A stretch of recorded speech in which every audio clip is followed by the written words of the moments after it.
Siya pala ang nagpakalat ng viral full video ni gold medalist Part 11.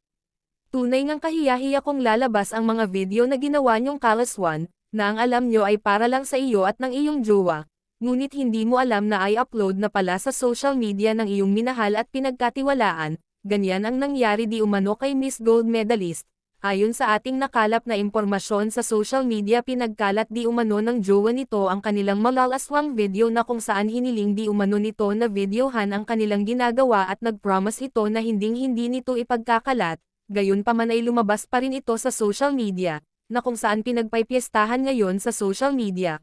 Walang ibang kahiyahiya dito kung di ang babae. Kaya bago pa man pumayag sa mga ganang eksena, dapat ay maging maingat at wag na lang ay video ang mga gawain ng magkasintahan o mag-asawa, para wala tayong pagsisihan sa mga darating na araw.